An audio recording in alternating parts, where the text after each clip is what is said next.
Motels are reaping record amounts for housing the homeless, tens of millions of dollars every month. The government's spend on motels has nearly tripled over the last year, with each stay costing on average 20% more than a year ago. Taxpayers have paid one Auckland motel a total of $6 million, despite the property itself being valued at less than $2 million.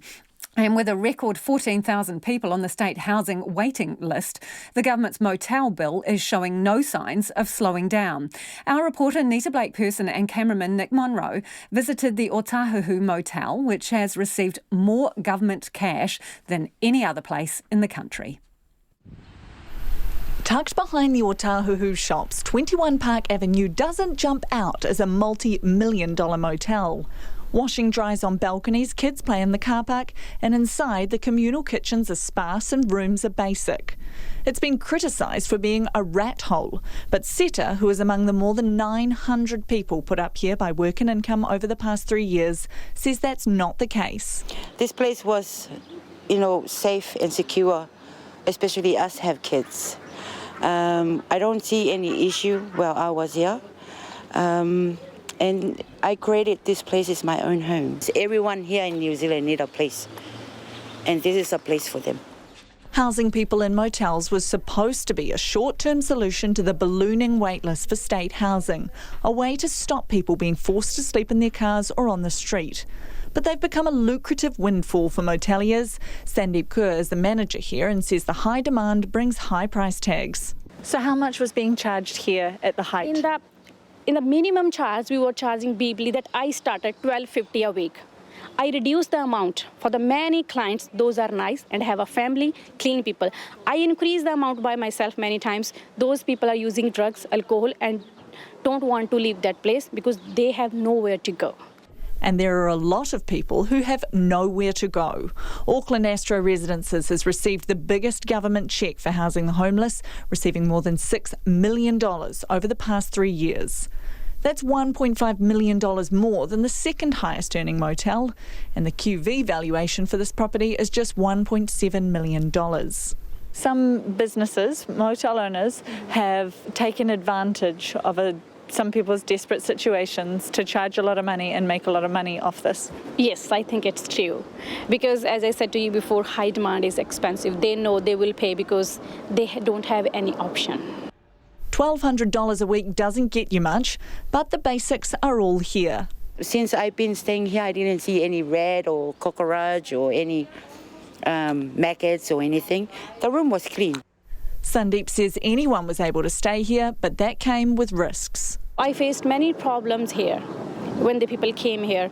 I can't blame to the peoples because if they have a criminal record, because their mental situation is like that. Because for example, if the people doesn't have a place to go, so definitely he will do something wrong.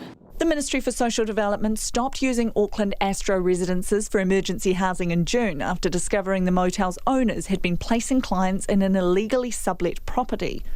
The business has since sold and is now called the Pacific Motel.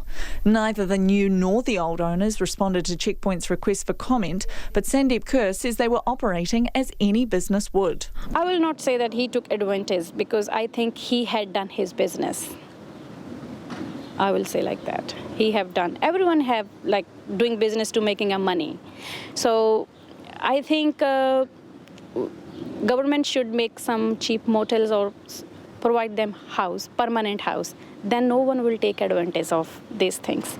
MSD says in the June quarter it paid more than 600 motels and lodges across the country to provide emergency housing, and demand is well and truly on the rise. The latest quarterly figures show nearly 30,000 emergency housing grants were handed out, double the same time last year. That cost more than $41 million, nearly triple on the same quarter a year ago. The average value for each grant has risen from $1,100 to $1,400. Why are we surprised? You're asking people who provide a short-term product to provide their product to government who is said we will pay for anyone who's in need. So we shouldn't be surprised by this.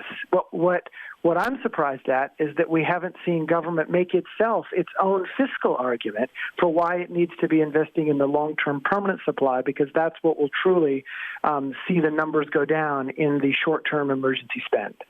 Community Housing Aotearoa Chief Executive Scott Figgenshaw says motels are a band-aid and not a genuine solution to the housing crisis. It would actually be very inexpensive for government to make those investments in both affordable rental housing as well as additional social housing places when we look at the absolute truckload of money that they're spending on short-term motels.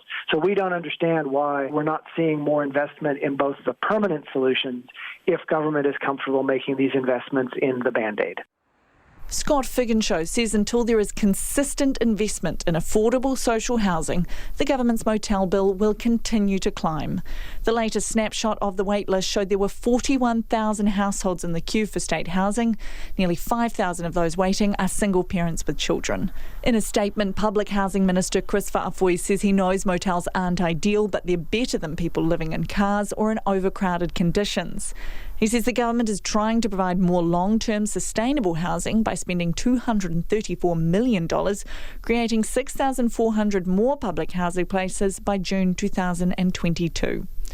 Back in Otāhuhu, Sandeep Kaur says the responsibility to sort out this situation lies with those in government. Government should make a house for them, permanent house, because moving from one place to second place to third place, this is a very disturbance. This disturbs their mental situations. So I'm not blaming the people. Those create many issues here. I can understand their feelings, their mental situations, because house is the most important, and food, we can say clothes, is the most important basic needs for the humanity. So everyone should have a house. And that was Sandeep Kaur ending that report from Nita Blake-Persen and Nick Monro.